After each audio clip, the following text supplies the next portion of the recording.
What about diversity on stage in Ireland?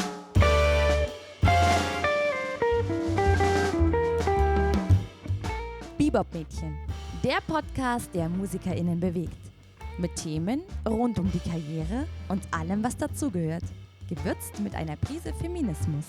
Hello, welcome to a new podcast episode from Bebop Mädchen. Today is another episode that is in English because I have a guest from Ireland. We are going to talk about the gender balance in Irish jazz. And I'm very happy that you're here, Riona. Hi, thanks for having me. Can you tell a little bit about yourself? Yeah, so I'm a musician. I'm based in Dublin, the capital in Ireland. I studied jazz performance in college in a place called New Park. It's now part of a different college called DCU. And since then, I've released albums of my own music.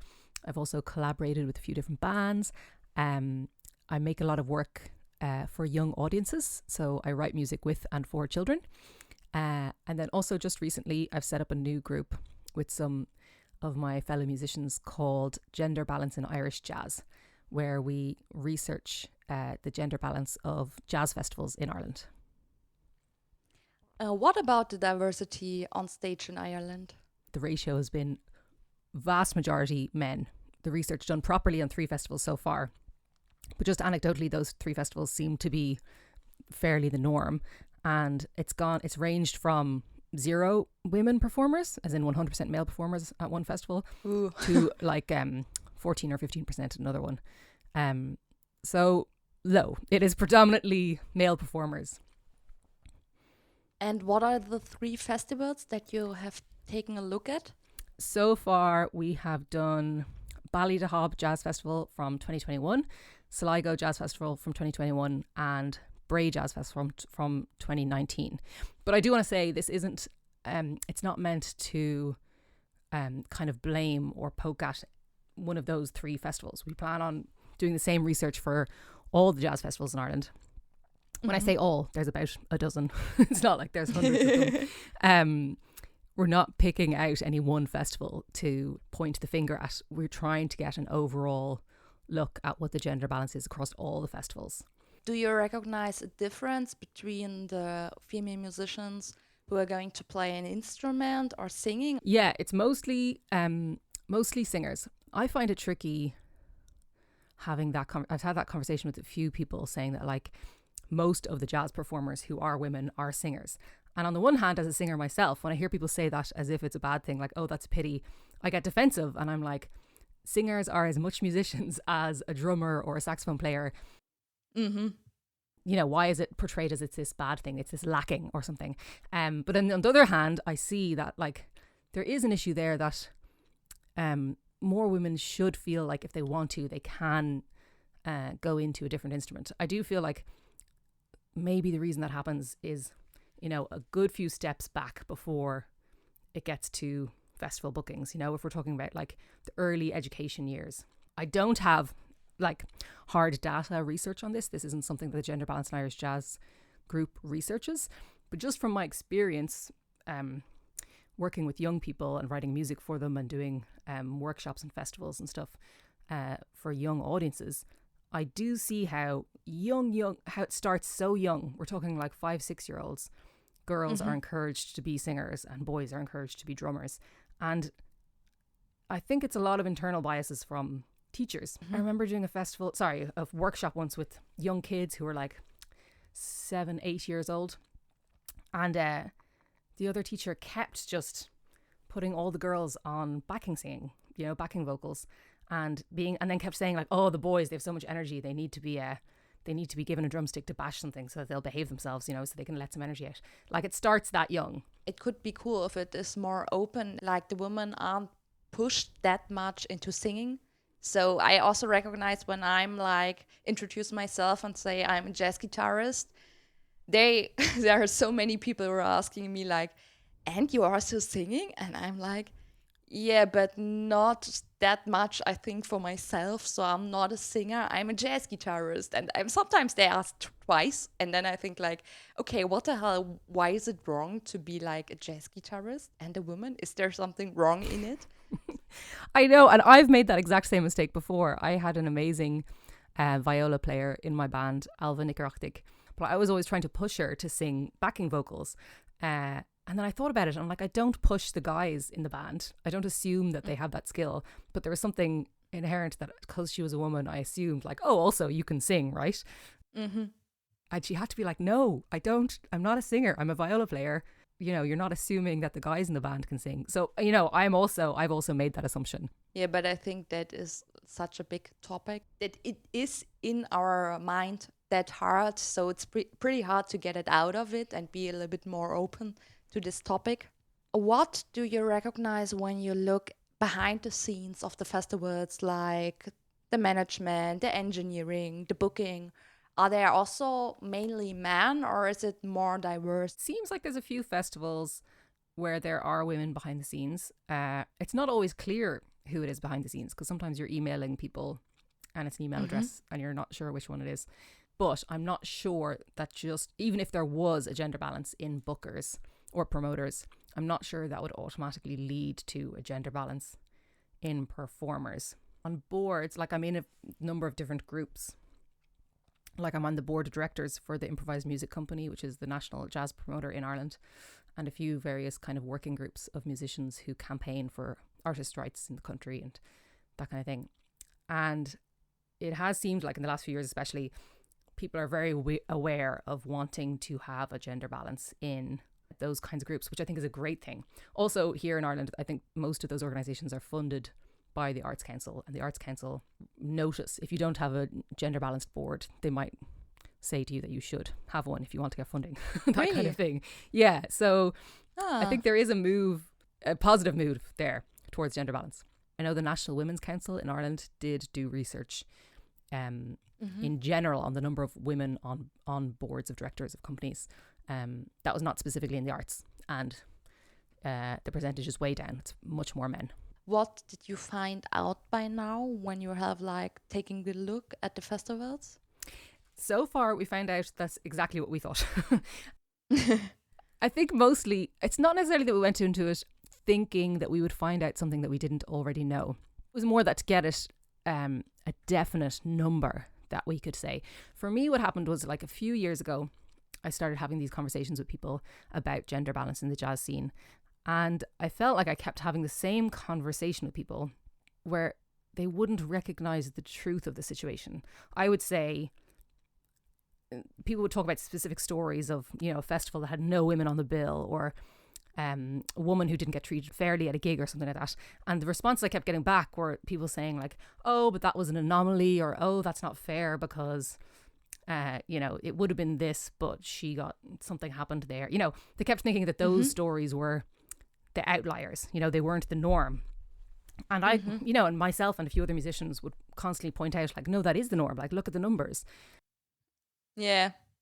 It felt like trying to build a house on sand, you know, every time you tried to have a conversation, the ground would slip from underneath you because they'd pretend like it wasn't true. People would say like, oh no, but it's actually not that bad, or oh no, but really, I'm sure there is loads of women or something. I don't know. It's like you couldn't get a handle on the facts. You couldn't really have a conversation because there was no hard facts to stand on. So I feel like that's the thing that's happened with gender balance in Irish jazz group. It's not that we've discovered something we didn't already know. We'd already seen the lineups. It's more that now the numbers can't be denied. When you're having those conversations about gender balance, you can say, no, look, here it is at festivals. This festival had 0 women on the bill, you know? I think there's more conversations to be had. It's like, it's only the first step, you know? It's only the ground, the foundation that you build the house on. I don't think Gender Balance in Irish Jazz is the group that's researching festival balances is going to be the solution to improve gender balance in Irish jazz. It's not like the one answer. It's just like building the foundation to be able to start having a conversation on top, you know, establishing some facts. Why do you think like there are so less women at the festivals?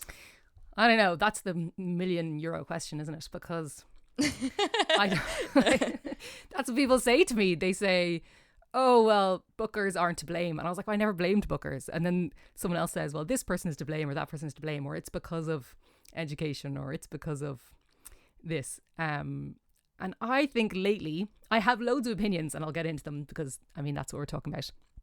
about what the reasons are. And I think there's loads of different reasons. It's not just any one thing. But lately, I feel like sometimes figuring out what the reasons are is used as a distraction technique instead of finding solutions. You could spend forever. It's such a complex issue that you could spend forever trying to figure out all the different reasons and like, oh, let's research gender balance in education and festivals, interview loads of women about it and do all the different stuff. And it's like, how about we just put that energy into solving it? How about we just book more women and see what happens? Do you mean? Lately, that's what I feel like. I want to be more solutions orientated. But still, it's still an interesting question. So the reasons, I think, again, like I was saying earlier, it starts really young in terms of what young girls and what young boys are encouraged to do, or what classes they're encouraged to pursue. In Ireland, anyway, I don't know if this is true elsewhere. In Ireland, the jazz scene is very, very, very, very small. So, like, there was one college where you could study jazz. Really? Yes. Now there's a little bit more, but there's one place where you can get a third level degree, a degree in jazz. For better or worse, that was a fairly male-dominated space. I'm pausing there because, I'm speaking so slowly there because I don't want it to sound like I'm blaming that. I'm not at all. I studied there and I loved studying there. And I found it really encouraging. I think there's just a culture of it being a male-dominated space, and it's very difficult to pinpoint where does that culture begin and end and why it happened. I think also like the music theory that we are going to learn at the music schools or at the conservatories is really, really male-dominated. There are not many female musicians who have been there or composed or doing stuff like that. So in Germany, it's the same. You learn like from Bach, for example, and you learn the stuff from Mozart and Schumann and Schubert, and they're all men. I think there exist like women who compose and also go into theory, but they are not shown. And it's also like a thing like the music theory, not in jazz at all, but like the classical theory that you learn is white, like privileged, like people who had like money and who are men. So there is nothing between. Yeah, it's so true. If you want to have an interesting conversation about curriculum, gender balance in curriculum, Jenna Harris is a singer here in Ireland and teaches jazz in DCU. And she's been taking steps to bring more women into the women composers and performers into the curriculum, you know, swapping out standards for ones that were written or co-written by women. And it's so true. You need role models like that. I think in school it's the same. The school books you have also like in Germany you have like Bach, the guys that I mentioned before, like it's like that. And I think also the problem is that I think there were also women who compose and do stuff, but it was in a time where it's not that cool if a woman do such kinds of things, and sometimes they publish things under the name of their husband. So that's also a thing, I think. Absolutely. I'm positive that there's so many standards out there or arrangements that were done by women who just never got credited. If it's happening today, which it is all the time, it must have been happening, 50, 100 years ago. Yeah. Bjork to this day constantly says she never gets the credit she is due for her own composing and arranging. So it must have happened then. Another barrier, I think, from personal experience, when I was a teenager and started going to jazz gigs, I was a really big jazz fan. And myself, I used to go to jazz gigs all the time, and I started to bring friends along. There was a lot of harassment of young girls.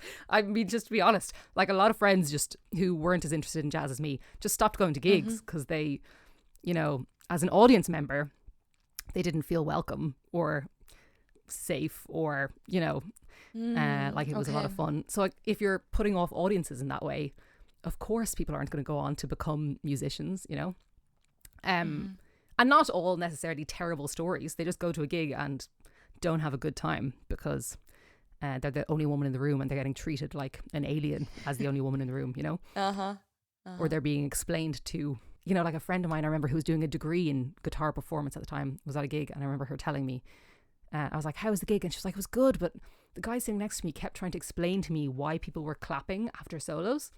And like, I knew, and I told him, I was like, I know, I have a degree in guitar performance. This is totally fine. But he just wouldn't believe me. He kept trying to explain it to me. You know, those kinds of experience, I think, hopefully are less common now. They're another barrier to people, you know, getting into the music. Yeah, I also think that when you're like also a young musician, sometimes you go like to jam sessions, and as a female musician, you feel like the most time like an alien. So I think it's the same like nearly all over the world, because I'm studying in Denmark for a year, and I've been to a jam session twice, and I was the only female musician there. There were no singers, no female saxophone players, no female trumpet players.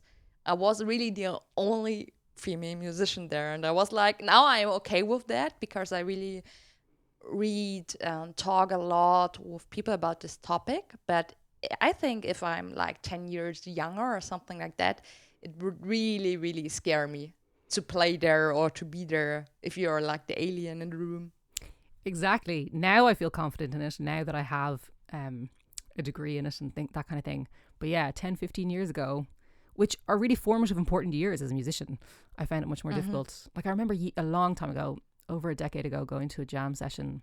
No one there were full-time musicians. We were all just teenagers or early 20s, just kind of messing around. And again, I was the only woman in the room, and no one knew what they were doing. That's the thing at those early jam sessions when you're a teenager, no one knows what they're doing. So I didn't know what I was doing, but neither did anyone else. But still, there was that same push that you got, that like someone handed me a microphone and they're like, oh, you sing. And I was like, at the time, my singing skills and my piano skills were probably equal. And I was like, oh no, I'll play piano. And they were like, no, you're the girl, you sing. You know what I mean? I was very much put in that Really? role. Yeah. And now my piano skills are nowhere near my singing skills. You know, I've done a degree in singing, but I do sometimes wonder if the culture around gender was different. Maybe I would have developed my piano skills more than my singing, you know? How is it on the jam sessions and on the conservatory you mentioned before? Is it like nearly the same, that you didn't have that much female musicians, or is it sometimes that you see like female musicians there? There are some really great teachers on the faculty that are women. In Ireland, there are a few really, really amazing female musicians, so I don't want to erase them at all. Like there was definitely some representation, but not as much. It's definitely more men than women. It's funny, I was on this is just a little anecdote, this is not some high piece of research or something, but it just reminded me when you're asking about female representation in college. A while ago, a few years ago, I was on the train, the local train, the DART in Dublin, and purely coincidentally, two students from the college that I went to, I knew instantly that they were from the college because they started talking about it and talking about the work they were doing and their learning modes and this kind of stuff. And hearing how they spoke about the tutors, there was a woman tutor who was teaching them ear training, and they kept saying like, oh, she's so hard on us. Like, I bet she can't even do that stuff herself. Like, it's insane. It's ridiculous, you know. She's just, I don't want to use foul language on your podcast, but you know, she's just a wagon, we'd say in Ireland, is the more polite term. But then they spoke about a male teacher and they were like, oh, he's amazing, he's a beast, he's a monster. And it's the exact same curriculum that he's teaching them, but there's this assumption that she couldn't even do it. And it's just interesting to hear young students talking about faculty that way. Yeah, it's the same when you're like a woman who's doing music. Sometimes when you are very tough because you don't want to be a sex object or something like that, then they say like, oh, she's so hard, she's so like. And when a man is like that, then it's like, oh, he's so cool and something like that. And I think like, what? Come on, I am sometimes only like that because you treat me differently. That's my way of dealing this point. So why you blame me for that? Because it's sometimes I feel like it's sometimes the only chance that you have to be like very smart and very tough in what you're saying, that they recognize, okay, she know what she's going to do, it's okay. Yeah, I find that difficult myself, that like I sometimes overthink how I'm behaving because I'm like, no, I'm a feminist, I want to behave this way. This is an example of me, you know, how it takes a lot of effort thinking about all those social interactions and how you should behave and how people are going to perceive you and whether you should be more strong. Like, for example, I remember being in a meeting once with some promoters, and I was the only woman in the meeting. One of the men in the meeting had shook everyone's hands but then went to give me a hug. I instantly had a moment of like a split second moment of like, no, I want to shake hands same as everyone else, and I'm a, you know, just because I'm a woman, and shook his hand. But it was really awkward. And then I had another split second, realized like, oh, we know each other much better than everyone else in this room. That's why he's going to give me a hug. It wasn't because I was the only woman in the room. We'd worked together loads of times. Having constantly questioning those things makes you act silly sometimes. I find like it's a lot of just brain energy goes to thinking about whether people are thinking about your gender, how it's being interpreted, and all that brain energy could be going on something so much more important, like practicing Music? your instrument. Yeah, exactly. That's a really nice ending point for this episode. I think we're going to talk in 2 weeks over this topic again, but thank you to being here, and yeah, see you in 2 weeks. Brilliant. Thanks for having me.